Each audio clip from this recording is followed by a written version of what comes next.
marka hadda sheekada waxa fali fikirtiin fala waay wadankii doorasho u socda wallahi oo billahi oo tallahi inaana doorasho la aadeen waa la isku dhamaana madaxweyne dadka hay isku dhamayn waa imaqlaysaa indhaha maliid ka hadal arinta ikraan ka hadal ka soo daa nimankay waaf duubantahay xaniinyahay ku haystaan xaniinyo maahane waa kuwa la garab taagan yahay dadaan ka dhalanay dadaana dhale cunugto 10 ehelay qabtaa ciidamadan Soomaaliyeed oo gorgor iyo maxaan ku dhahayay waran iyo gamoon u bixisay waa dadkeedii boqolkiiba 70 waa dadkeedii waa xishooneena maanta hal isdil haday tahay madaxweyne adigay ku taalaa taas gabadheedii masaakiinta gabadheeda masaakiinta ka hadal gabadheeda anaka dadaana dhalay waxa xiran karnaa dadka haysta gabadheeda haysto inay noolaadaan ay rabaan gabadheeda 2 bilood ay waaf duubantahay xoogay ku haystaan maxay daday qabaan ilmay qabaan naagay qabaan inay noolaadaan ay rabaan xilay rabaan anaga way xishooneena ehlaan qabnaa gabadheeda nimankaas uma afduubnaan karto gabadheeda waxay laga qabto waa arinteeda madaxweyne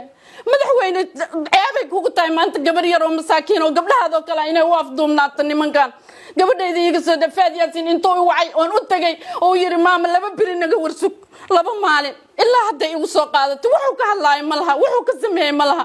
annaga markan waxaan sameeynayna annaga inoo taala dad baan qabnaa annaga doorasho la aadayna male hal isdilo idinka ilaamiseen hal isdilo waa la isdilaya balan waa in la isdilo la isbaabiyo hadii kale 48 saacadan soo socoto waxa laga qabtay gabadheeda la iga soo daayay nimankan hal iga soo daayo ra'iisul wasaaraha ma hadlaayo madaxweynihi madax meel ka salaaxo ka koreey ma jirto ayaga dadkii uu hogaana ra'iisul wasaare Roble annagoo kursiga nagu matala wuxuu iga qabta male ila ma soo hadlin message aan u duubay message aan u diray madaxweynaha sidoo kale adduunyada meel ay ka dhacdo malaha cunugta yarista oo intaas oo bilood hoostooda ku afduuban Soomaali inaan nahay aqalqiil naga gashay sallallahu alayhi nabi Soomaali inaan nahay aqalqiil nooga jirta caalinka hoostiisa iyo hoosteeda talbeelay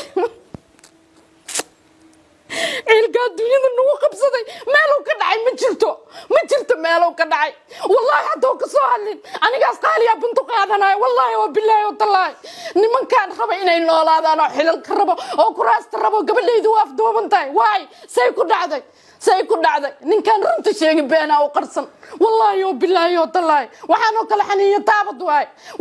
waxa sameey kartaa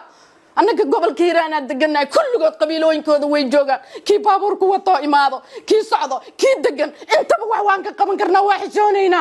Allah ka cabsanayna wala ka cabsiga idinka maxaa idin diiday sallallahu alayhi maxaa idin diiday ittaqullah gabadheeda uga baqa rabbi uga cabsooda Allah arrahmaanka oo 99 ka magac la uga baqa culuma hadashay waxa hadlay beela hadlay islaamka ilaahay hadlay Soomaali weyna hadlayso wax ka hadlaay malaha qof ka hadlaay ma jirto waa la igu fiirsana intaas aan joogaa ilmahayga dayacan oo meel ugu soo tagay ima fiiriyaa ima la xawdaan laakiin anaga iska la xabeynayna markaan ka bacdi ciidamada ku jiro ciidamada dawladda Soomaaliya ku jiro gabadhiini waa taas ama soo bixiya ama sidiina ahaada xiniyiin wax ka jira malaha